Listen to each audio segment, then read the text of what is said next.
Hi అండి. ఈరోజు నేను తయారు చేసేది ఆనియన్ లెమన్ రైస్ అండి. ఇదిగోండి, బాండీలో నూనె వేసుకున్నాను. దీంట్లో ఒక కప్పు అన్నం, నిమ్మరసం ఒక చిన్న నిమ్మకాయ పిండాను. దీంట్లో పోపు దినుసులు, మినపప్పు, ఆవాలు, జీలకర్ర వేయకూడదు, పచ్చిశనగపప్పు, మిరపకాయ, పల్లీలు, జీడిపప్పు వేసుకోవాలండి, బాగుంటుంది. లేని వాళ్ళు పర్వాలేదు. 3 ఆనియన్స్, 2 పచ్చిమిరపకాయలు వేసాను నేను. మీకు కావాలంటే ఇంకా 4 వేసుకోవచ్చు. ఉప్పు, పసుపు అండి. దీంట్లోకి ముందు మనం ఇవి వేసుకొని తీసేసేయాలండి, ఎందుకంటే అందరూ ఇష్టంగా తింటారు, లేకపోలేదు. ఇవి వేసుకొని తీసేసామనుకోండి, స్ప్లిట్ చేసుకోవచ్చు, అక్కర్లేకపోతే తీసేసుకోవచ్చు, పర్వాలేదు. నేను ఊరికే 4 వేసేసాను. పైన నూనె బాగా కాగుందండి, చెప్పినప్పుడు వేసేసాను. దీంట్లోనే పల్లీలు కూడా వేసేస్తున్నాను.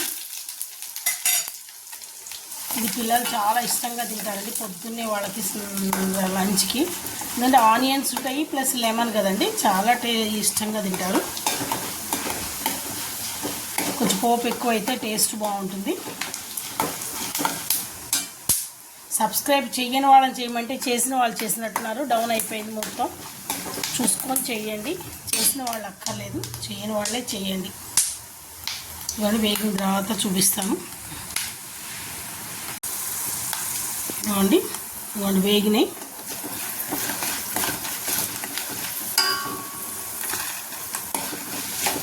దీంట్లో కొంచెం అల్లం పచ్చిమిరకాయ వేయాలి కాదు, పచ్చిమిరకాయలు 2-3 ఎక్కువ తినేవాళ్ళు వేసుకోవచ్చండి. ఆనియన్స్ వేసాను నేను, ఆనియన్స్ ఎక్కువ వేసాను. కావాలంటే ఇక్కడ 2 పచ్చిమిరకాయలు చీల్ చేసుకోవచ్చు. చీల్ చేస్తే కారం పడుతుంది రైస్కి, పిల్లలు తినలేరు. అది చూసుకొని వేసుకోండి. దీంట్లోకి పసుపు,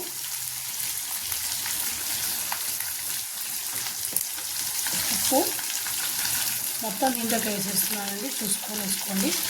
కొంచెమే చేస్తున్నాను కాబట్టి నేను, వేగడం కూడా వేగుతాయి.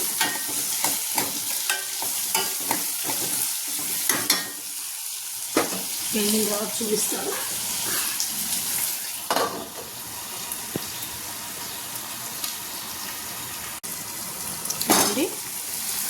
తీసేస్తున్నాను, చాలా ఇంతకన్నా అక్కర్లేదు.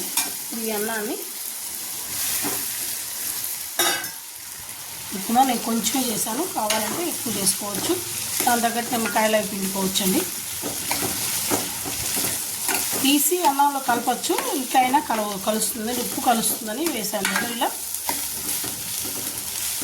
స్టవ్ బంద్ చేసేసి నిమ్మరసం పిండుకోవడం. చాలా ఈజీ ఇది. అంటే ఆనియన్ రైస్ చేస్తారు, లెమన్ రైస్ చేస్తారు, 2 కలిపి చేస్తారు. మా మనవడు వాళ్ళకి ఎక్కువ చేసుకుంటుంది మా అమ్మాయి.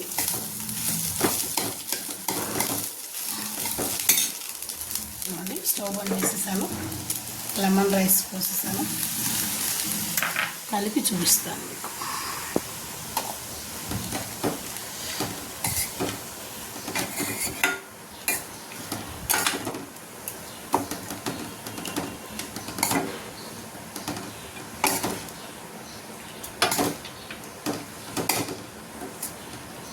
అంతేనండి, దీంట్లో వేసుకోవచ్చు. కొంచెం కలర్ చేంజ్ వచ్చినాయి, అవి చూసుకొని చేసుకోండి. ఎక్కువ వేగనీయద్దు, చల్లగా ఉండగానే ఇస్తేనే. అంతేనండి, ఆనియన్ లెమన్ రైస్ ట్రై చేయండి, టేస్ట్ చేయండి. చేయని వాళ్ళు, సబ్స్క్రైబ్ చేయని వాళ్ళు చేయండి. Please like, share, comment, subscribe to Bhargava Sharma బ్రాహ్మణ వంటలు. నమస్తే.